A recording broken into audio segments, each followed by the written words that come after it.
Hello friends, मेरे YouTube channel में आपका बहुत बहुत स्वागत है। आज हम लोग पढ़ेंगे what is cell. Cell are the basic building block of all living things. The human body is composed of trillions of cells. They provide structure for the body, take in nutrients from food, convert those nutrients into energy and carry out specialized function. Cell have many parts, each with a different function. जो cell होता है वो एक building block होता है पूरे living things का, या लिविंग ऑर्गेनिज्म है कोई, ह्यूमन बॉडी हो, वो सब सेल से ही बने होते हैं। सेल की खोज जो है रॉबर्ट हुक ने सबसे पहले 1665 ईस्वी में किया था। तो रॉबर्ट हुक ने कार्क की सेल में खोजा था, जो एक नॉन लिविंग सेल था, जिसमें उन्होंने पाया केवल सेल वाल को ही ऑब्जर्व किया था। उन्होंने खुद के बनाए माइक्रोस्कोप से स्टडी किए थे, जिसमें केवल सेल वाल ही पाई गई थी। सेल डिस्कवरी जो है वो आपको ये दिखा रहा है कि in 1665 Robert Hooke first discovered in cork cell by the help of his own made microscope. He saw only cell wall because cork cell is dead cell, क्योंकि जो कॉर्क सेल थी वो डेड थी। In 1674 Leeuwenhoek said that cell is the basic unit of life. 1674 ईस्वी में Leeuwenhoek ने मतलब कहा कि सेल जो है बेसिक यूनिट है लाइफ की, और इन्होंने ही लिविंग सेल को भी ऑब्जर्व किया था ल्यूवेनहॉक ने first time. In 1772 Alfonso Corti reported living substance found in a cell. 1772 ईस्वी में अल्फांसो कॉर्टी ने सबसे पहले रिपोर्ट किया कि जो सेल है वो आपके लिविंग सब्सटेंस में पाया जाता है। Cell theory first time in 1837 in 1839 Sliden and Swan gave this theory. According to him, all living organisms consist of cell. Cell theory सबसे पहले 1839 ईस्वी में स्लाइडन और स्वान दो साइंटिस्ट थे, जिन्होंने दिया था। उन्होंने कहा कि सभी लिविंग ऑर्गेनिज्म सेल से ही मिलके बने होते हैं।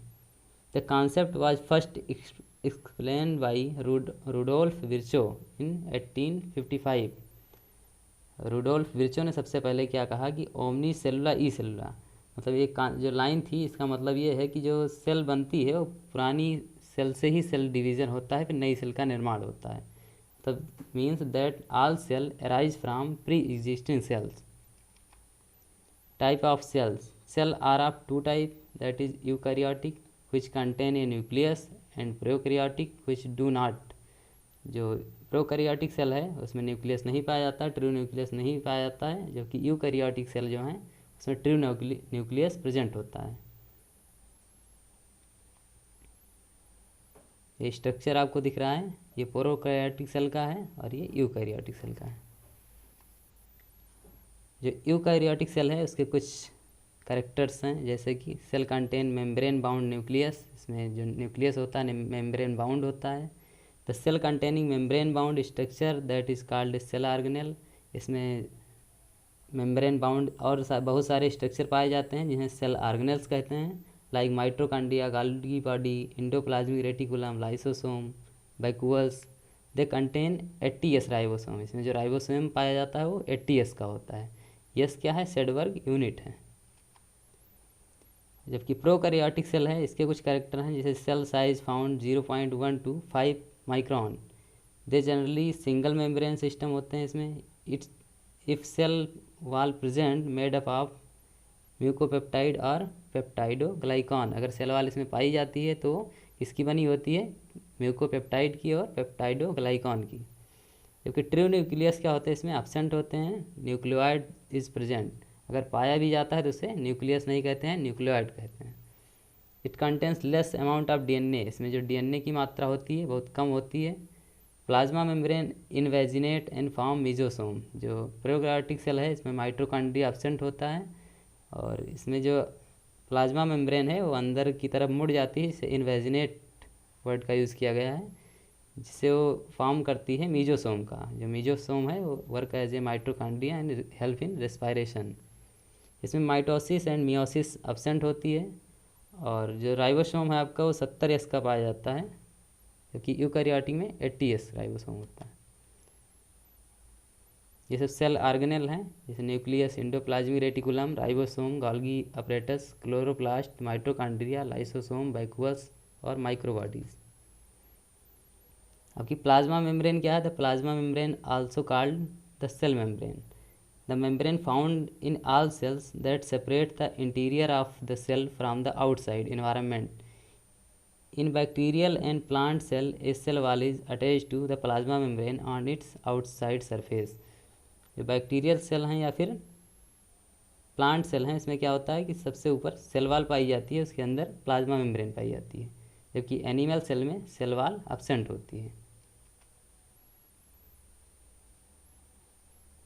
ये सेल वाल का स्ट्रक्चर है, इसमें सेल ऑर्गेनेल हैं, पूरा कंप्लीट स्ट्रक्चर जो है सेल का है। न्यूक्लियस क्या होता है? Nucleus first time discovered by Robert brown in 1831। Nucleus is a membrane bound organelle that contains genetic material DNA of eukaryotic organism. As such, it serves to maintain the integrity of the cell by facilitating transcription and replication process. It is the largest organelle inside the cell, taking up about a tenth of the entire cell volume. Cell का सबसे बड़ा cell organelle होता है, nucleus होता है। यहीं पर DNA का रेप्लिकेशन होता है, यही न्यूक्लियोलस पाया जाता है इसके अंदर, और यहीं से ट्रांसक्रिप्शन की प्रोसेस स्टार्ट होती है। न्यूक्लियर मेम्ब्रेन क्या है? जो न्यूक्लियस है, इसके चारों तरफ जो मेम्ब्रेन पाई जाती है वो न्यूक्लियर मेम्ब्रेन है। A nuclear membrane is a double membrane that encloses the cell nucleus. It serves to separate the chromosome from the rest of the cell. The nuclear membrane includes an array of small holes or pores that permits the passage of certain materials such as nucleic acid and protein between nucleus to cytoplasm. जो nuclear membrane होता है उसी में pores पाए जाते हैं जिसकी मदद से वो सेलेक्टिव परमेबल होती है, जिससे जो अंदर के न्यूक्लिक एसिड हैं या प्रोटीन हैं उनको आउटसाइड साइटोप्लाज्म में भेजने के लिए या फिर साइटोप्लाज्म से न्यूक्लियस में लाने के लिए वो पोर कैपेबल होते हैं। अगला क्या है? न्यूक्लियोलस। न्यूक्लियोलस क्या है? एक nucleolus is the distinct structure present in the nucleus of eukaryotic cell. तो न्यूक्लियस के अंदर एक डेंस स्ट्रक्चर पाया जाता है जिसे न्यूक्लियोलस कहते हैं। इसको डिस्कवर किया था फॉन्टाना ने इन 1774 में। Primarily it participate in assembling the ribosome, alteration of transfer of RNA and sensing cellular stress. The nucleolus is a composed of RNA protein. जो nucleolus होता है वो RNA का और प्रोटीन का मिलके बना होता है, which form around specific chromosomal region, जो फॉर्म करता है एक स्पेसिफिक क्रोमोसोमल रीजन को। It is rich in DNA, ये DNA रिच होता है। The genetic material it is rich in RNA, जबकि जो जेनेटिक मटेरियल होता है वो RNA रिच होता है। माइटोकॉन्ड्रिया, अगला सेल ऑर्गेनेल कौन सा है? माइटोकॉन्ड्रिया। इसकी खोज A.V. कॉलिकर ने 1857 में की थी। माइटोकॉन्ड्रिया और membrane bound cell organelle, mitochondrion word से लिया गया है, इसका मतलब होता है singular, that generates most of the chemical energy needed to power the cell's biochemical reaction. Chemical energy produced by the mitochondria is stored in a small molecule called adenosine triphosphate. ये commonly called as power house of the cell. Mitochondria को powerhouse of the cell कहते हैं क्योंकि इसमें ATP का formation होता है, और जो ATP है आपकी एनर्जी कॉइन के नाम से जाना जाता है, जो एनर्जी प्रोड्यूस करता है। कभी एनर्जी की आवश्यकता होती तो ATP ब्रेक होती है ADP में और एनर्जी मिलती है। अगला सेल ऑर्गेनेल कौन सा है? प्लास्टिड्स। प्लास्टिड की खोज सिम्पर ने की थी इन 1866। अर्नेस्ट हैकेल ने इसका नाम दिया था plastid. Plastid are double membrane organelles which are found in the cell of the plant and algae. Plastids are responsible for manufacturing and storing of the food. These often contain pigments that are used in photosynthesis and different type of pigments that can change the color of the cell. जो आपका plastid होता है उसमें different type के pigment पाए जाते हैं, different colour के, जैसे क्लोरोप्लास्ट हो गया, क्रोमोप्लास्ट हो गया, ये सब क्या होते हैं, फूड फॉर्मेशन में हेल्प करते हैं, फोटोसिंथेसिस करने में। अगला सेल ऑर्गेनेल कौन सा है, एंडोप्लाज्मिक रेटिकुलम, इसे ER भी कहते हैं। टू टाइप्स का होता है, एक रफ एंडोप्लाज्मिक रेटिकुलम और एक smooth endoplasmic reticulum. The endoplasmic reticulum is a tubular network of membrane found within the cytoplasm of the eukaryotic cell. ये साइटोप्लाज्म में पाया जाता है, जो न्यूक्लियस से अटैच होता है, न्यूक्लियर मेम्ब्रेन से अटैच होता है। जो एंडोप्लाज्मिक रेटिकुलम होता है सपोर्ट प्रोवाइड करता है सेल को, और एक नेटवर्क की तरह फैला भी होता है, और इससे अटैच होते हैं आपके राइबोसोम। जो रफ एंडोप्लाज्मिक रेटिकुलम होता है उसमें राइबोसोम पाए जाते हैं। राइबोसोम पे क्या है, राइबोसोम इस प्लेस है जहाँ पे प्रोटीन सिंथेसिस होती है। अगला सेल ऑर्गेनेल आपका राइबोसोम ही है। जो राइबोसोम की डिस्कवरी जो है पायलाडे ने किया था 1955 में। Ribosome are minute particle consisting of RNA and associated proteins that function to synthesise protein. ये प्रोटीन के सिंथेसिस में पार्टिसिपेट करता है। Proteins are needed for many cellular function such as repairing damaging. Protein की मदद से ही सारी बिल्डिंग आपकी शरीर की सारी एक्टिविटी परफॉर्म होती है, जो बिल्डिंग ब्लॉक समझ सकते हैं आप प्रोटीन को।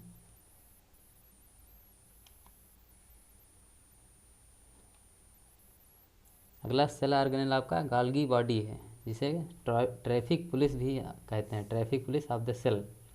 क्योंकि कोई भी अगर पार्टिकल सेल के अंदर आ रहा है या बाहर जा रहा है तो गाल्गी बॉडी जो आपकी ट्रैफिक पुलिस की तरह कार्य करती है। अगर वो कोई ऐसा फॉरेन पार्टिकल है जो हार्मफुल है तो उसको सेल के पास आने से रोकती है, अदरवाइज अगर वो उसको कन्वर्ट कर देती है नॉन पॉइजनस सब्सटेंस में भी कन्वर्ट करके फिर आने देगी। अगर Golgi body also known as a Golgi apparatus, it is a cell organelle that helps process and package proteins and lipid molecule, especially protein destined to be exported from the cell, named after it discovered Camillo Golgi। जो Camillo Golgi थे इन्होंने सबसे first time discover किया था इसको, इसलिए उन्हीं के नाम से इसे गॉल्गी बॉडी कहा जाता है। ये गॉल्गी बॉडी का स्ट्रक्चर है। अगला सेल ऑर्गेनेल है लाइसोसोम। लाइसोसोम की डिस्कवरी डी डुबे ने की थी in 1955। Lysosome is a membrane bound cell organelle that contain digestive enzyme. Lysosomes are involved with various cell processes. They break down excess or worm out cell parts. They may be used to destroy invading virus and bacteria। जो lysosome है वो suicide, इसका common name है suicide bag of the cell. क्योंकि अगर कोई ऐसा virus या बैक्टीरिया आता है तो ये इसमें एंजाइम, हार्मफुल एंजाइम या फिर ऐसे डाइजेस्टिव एंजाइम पाए जाते हैं जो वायरस और बैक्टीरिया को डाइजेस्ट कर देते हैं।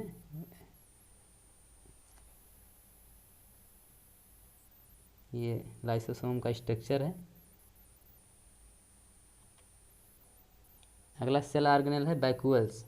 वैक्यूल्स क्या हैं, ये vacuoles is a membrane bound organelle that they are a kind of vesicle. Vacuole are close sac made of membranes with inorganic or organic molecules inside. Such as enzyme, they have no set shape or size and the cell can change them as needed. They are the most eukaryotic cell and do many things। इस cell में बड़ा सा sac like structure पाया जाता है, इसमें enzyme fill होते हैं, उन्हें वैक्यूल कहते हैं। इसका कोई डिफिनिट शेप नहीं होता, कोई साइज नहीं होता, सेल के अकॉर्डिंग चेंज रहता है इसका शेप और साइज। क्रोमेटिन क्या होता है, chromatin is a complex of DNA। जो DNA का कॉम्प्लेक्स होता है chromatin and RNA found in eukaryotic cell.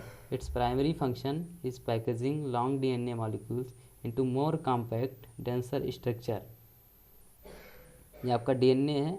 DNA क्या होता है, हाईली क्वाइल्ड होता है और ये हिस्टोन प्रोटीन के चारों तरफ रैप्ट करता है और फिर फॉर्म करता है सोलेनाइड स्ट्रक्चर, जिसे न्यूक्लियोसोम कहते हैं।